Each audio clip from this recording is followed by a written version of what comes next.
We're here with Dr. Kate Odd, who gave us a wonderful presentation on sexuality and technology a few weeks ago. Kate, it's great to have you back. Thank you so much for being here. And I have a question for you to start us off. A big part of your sharing with us centered on expanding our definition and understanding of sexuality. I specifically recall you saying that our sexuality is about so much more than just our behavior. Can you share a bit more about that for this audience, why that expansive definition matters in such a big way? I I grew up, and I think many people grow up thinking that when they hear the word sexuality, it's either behaviors people engage in or sexual orientation. Our faith communities kind of contribute to that dichotomous view and limitation of sexuality because of the things we fight about or the things we concentrate on. And one of the primary things that I think is so important, especially when we're working with youth, is to work from a much broader understanding of sexuality, that it's really about and with regard to behaviors, it is about relationship, but it's about relationality more so than just the particular relationship you are in. And it's about how we relate to ourselves, how we relate to God, how we relate to others. And so if we have that starting point, then the definition of sexuality that I often use makes a lot more sense in how we think and talk about it. So, yes, sexuality includes sexual behaviors, but it also includes sexual and reproductive health. So, what kind of knowledge and information do we have about that?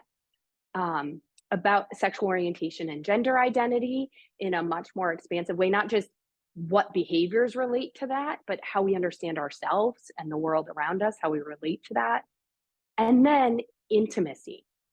And when we're talking about spirituality and sexuality together, if we're not talking about intimacy, we're completely missing that connection with spirituality and with God as we think about our sexuality. And then lastly, I also include sensuality, as many experts in sexuality education do. How we come to know our sexuality is through our senses.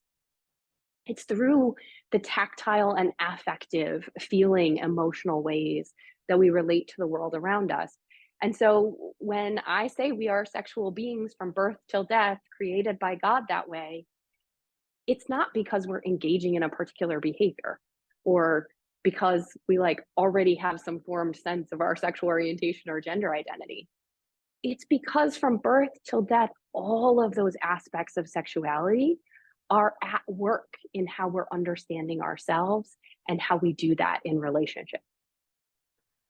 That's so interesting. Thank you. And it makes me think, and tell me if I'm getting this right, that it takes the stigma out of the conversation a little bit when we talk about these things as more than just the activities we engage in sexually, but when we really expand it to include our whole sense of formation and identity and how we interact with others, our relationships, that sounds less scary. It sounds a little more approachable for people in church world. Does that ring true from your experience too?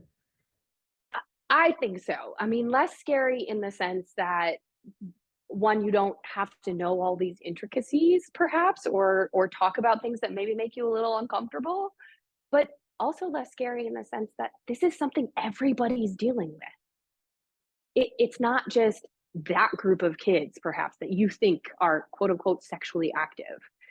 It's everyone who has these questions, who's wondering what it's like to live in the body they have and interact with other people around that body, to maybe be totally confused why God gave them that body and why it's changing in these weird, awkward ways. I think it brings everyone into the conversation, and it gives everyone a different place to start to ask their questions. And so from that perspective, it just opens it up. And I really think it opens up this idea that this is about being created in the image of God. It is about having a relationship with God, but not in some creepy, Jesus is there while you're going through your first kiss or something. But that, this it's about who we are in our relationships in a way that God's present, the Holy Spirit's present in ways that are nurturing to us. And so that could be scary to some people because that's a major concept, right? That's a huge thing to think about, a big responsibility actually. But I think it also just opens the door for how we can talk about faith and values related to sexuality in, new, interesting, inclusive ways that don't just limit us to rules based on what behaviors we're engaging in.